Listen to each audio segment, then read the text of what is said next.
You are not a failure. You were failed. What do I mean? I understand feeling like a failure when you don't keep your commitments or you yell at your kids, but failing at something is different than being a failure. The reason I say you were failed is that you weren't given the tools and the skills that you need to feel like anything but a failure when things go wrong. In this video, I'm going to talk about 3 ways that you were failed and how you can start practicing the skills that you missed out on. I'll walk you through a simple exercise at the end of the video that will help with this, so you can grab a pen and paper to do that along with me. My name is McCove. I'm wife to Brian. I am the mom of 4 amazing kids, mother-in-law to 3 amazing young people, grandma to 4. And the lessons that I teach are from lessons in my own life in School of Holy Spirits. I also have a coaching certification in childhood emotional neglect recovery. And what I share is what works for me and works for friends and clients. It in no way diagnoses or treats anything. They're just skills that have been effective for me, and I'm sharing them. The number one way is that you were taught that your behavior and your value were connected. If you do things bad, you're bad. Your identity and your value was totally connected to your behavior. You may have been taught that intentionally. You may have been taught that unintentionally, most likely. So when I'm saying that you were failed, I mean your parents, your system, your church, your community, directly or indirectly taught you that if you failed, you were a failure. And often just mistakes that are a normal part of learning were treated as failures. So you get that message of being a failure a lot.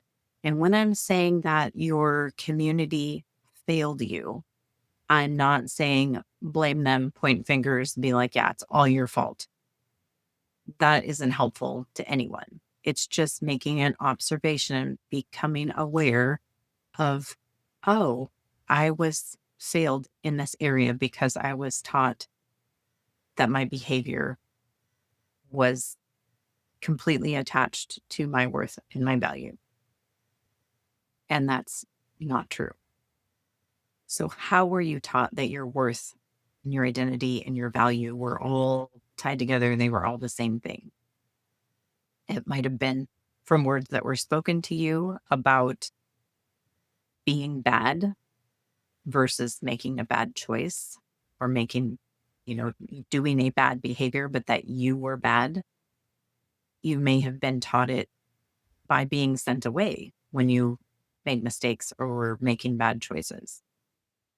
You may have been taught because everything was kind of ignored unless it was bad, where you got the shame, or it was pointed out when you did something really well, that got recognition, but everything else didn't. So performance and transactional relationships taught you that your value and your behavior were connected. You were good, you got attention, you got praise, you made mistakes, you were shunned or shamed. And like I said, it could be words that were actually spoken, but it could just be kind of the attitude that you picked up from your environment. It could even have come from your church, because we're told that I don't know the exact words, of the idea of like, we're nothing without God.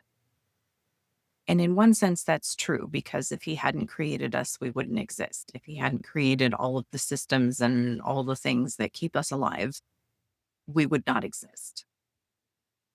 However, he did create us. We are here, and he created us in his image. Therefore, we have worth. He created us and said, it's very good.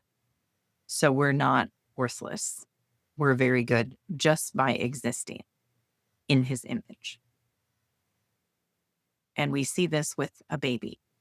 The baby contributes nothing. They're not being productive. They're not producing income. They're not doing anything to be helpful. They need to be served, and they bring us joy because we love them. But like, if you put those same standards on an adult, then somehow we shift that to like, oh, they're not worth as much because they're not contributing. No, that's tying behavior to worth. It's important to contribute, but it has nothing to do with worth. The worth is there simply because they're created in the image of God. And God paid the ultimate price for each and every human life. So apart from him, it's better to say, like, apart from him, we can do nothing, which is totally true. We wouldn't even exist without him. And then anything that we do that is good or worthy or honorable, that is in him and by his power, because scripture does say that our righteousness, our works, the things that we try to do to be good are as filthy rags. However, we are given Christ and his righteousness. But again, that's the behaviors, not our value in and of ourselves. So separating your value from your behavior. Because, like I said, mistakes are a normal part of learning. But if you were taught that mistakes were failure because you were just somehow supposed to know how to do things, like I told you how to do it, you should be able to do it. Or you're this age, you should know how to do it, or whatever, that makes you feel like a failure because you're struggling with something or you don't know how to do something, when like that's a behavior and there's skill sets that need to be learned and practiced. And that's going to involve making mistakes. You're not going to do something perfectly that you've never done before. So if you struggle with feeling like you just should know how to do things, that was probably the expectation, whether it was spoken or unspoken growing up. And again, I'm not saying like, oh, go blame your parents and tell them how bad they were. Just realize there's a reason that you feel and think the way that you do. And now that you know that, you can work to change that. The second way that you were failed is not being taught just how to deal with your emotions in general. What do you do when you're angry? What do you do when you're excited? If you were told, like, don't get too excited, don't get too big for your britches, don't let that go to your head. But you weren't told what to do. Like, what do I do with these emotions? It seems like I need to just stuff them and put them away, and they're just causing problems. And it's not okay to feel these things. I shouldn't feel these things. All of that is not helpful because that's not how emotions work. Trying to put emotions aside, not be too emotional, telling yourself what you should and shouldn't feel, all of those kinds of things just aren't helpful because, again, that's not how emotions work. So being taught that about emotions is one way that you were failed. And a third way that you were failed is you weren't taught to separate thoughts from emotion. I talked about separating your identity and your value from your behavior. Also need to learn to separate thoughts from emotions. Because, and I think this might be where the part of putting emotions away comes from, is if you think they're the same thing, then scripture does tell us to take every thought captive and make it submissive to Christ. So if you think thoughts and emotions are the same thing, then it seems like you should take your emotions captive and, throw away the ones that you don't like or you don't see how they're serving you. But that's what we're told to do with our thoughts. Emotions are different. So thoughts are things that you think, which, like, oh, that sounds very obvious. And sometimes our thoughts are so instantaneous that we don't recognize we're thinking them. But they're things that we think. Emotions are messengers. They're bringing information, just like your other physical senses. So you see things with your eyes that gives you information about if you need to duck when something's flying at your head, or you need to turn so you don't run into a wall. Your sense of smell can tell you if something's burning or dinner's cooking, or it's bringing you information. Emotions are the same. They're bringing you information that you're feeling safe or that you're feeling scared. And if you're feeling safe, that gives you information like you can relax and this is good. If you're feeling scared, it's giving you information that maybe we need to move or maybe we need to say something. But feeling the emotion is vital to learning to listen and understand the information they're bringing so that you can then make good decisions. And I'm going to describe to you a practice and exercise that you can use to start identifying what you're feeling, separating out those thoughts and emotions, and starting to glean some information from them so that you can make good choices. And I say it's a simple exercise. And as I'm describing, I'm like, oh, that's really a lot. But I'm going to try to slow it down. And it really is simple, but it requires practice. And I've been practicing for a long time. So if it doesn't come easy for you at first, that's a normal part of learning. And you can always ask questions in the comments. You can join my community over on Skool. The link is in the description, where you can ask questions and I teach these types of exercises. So what we're going to do is we're going to take a piece of paper and we are going to write down thoughts and feelings around a particular thing. I'm going to give you the prompt. I'm going to write down thoughts and feelings that come to mind for me and then walk you through identifying, sorting out what of these are thoughts, what of these are emotions, and then what information are we getting? And when we take those thoughts captive, I think of like in prison, in war, they take prisoners of war, they take them captive. And why? To the information from them. So we want to take our thoughts captive and get information on, where is this thought coming from? Is it true? Is it helpful? And then based on that information that we gather from how we're feeling, the thoughts that we're thinking, what actions do we need to take from that?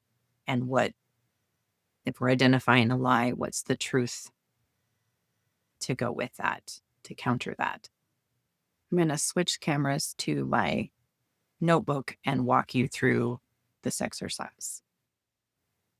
What I want you to do is say out loud, I am not a failure. As you say that, pay attention to what you are feeling and what you are thinking.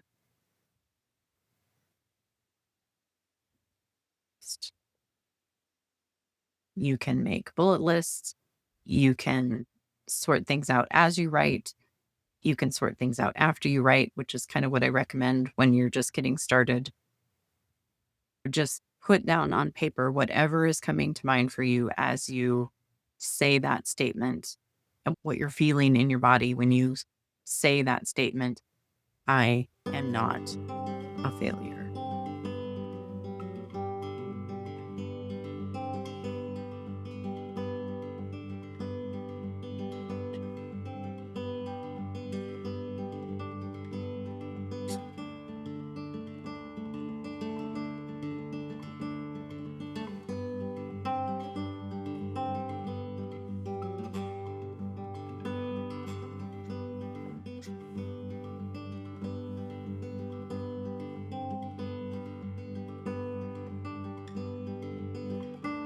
And you might notice that your emotions aren't all like what we might say positive or negative. That's perfectly fine. Just record everything that comes up, even if you're not sure that it's related.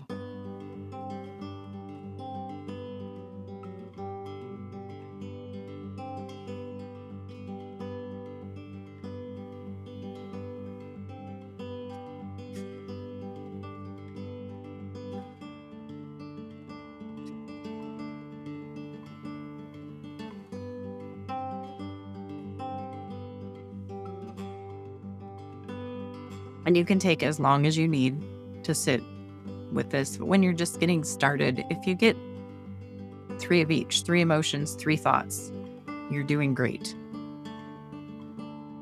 So then what we're going to do is I'm going to pick a different color. If you don't have a different color, you could like circle or underline or whatever. Which ones are emotions? So typically emotions can be done in one word. They don't have to be, because it could be kind of like a word picture, like I feel like the weight of the world is on my shoulders. That's describing feeling. But like saying I feel like I fail a lot is not a feeling. It's a thought. Thoughts aren't usually one word. And really, this is a thought too. It's just the thought that we started with. I'm not a failure. So we've identified the emotions versus thoughts.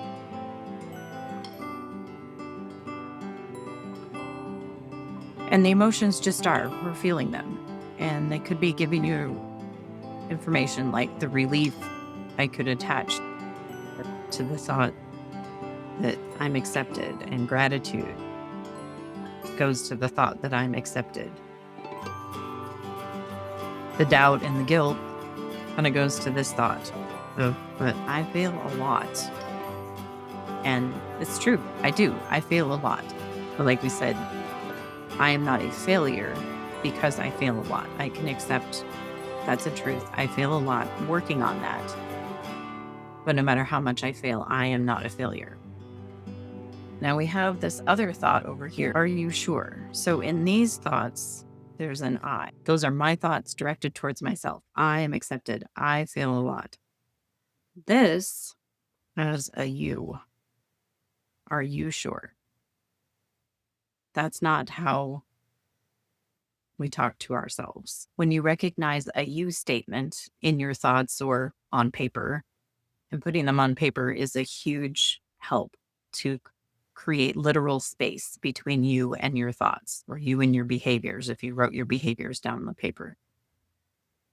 So when you capture your thoughts on the paper and you see that there's you statements in there, then you want to ask yourself, how do you feel when you hear that thought?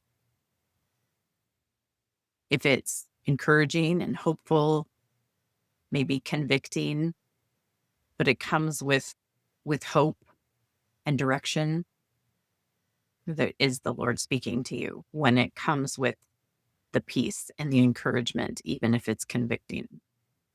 If it comes with accusation and it feels icky and it's hurtful and it's negative and condemning, that's the enemy talking to you.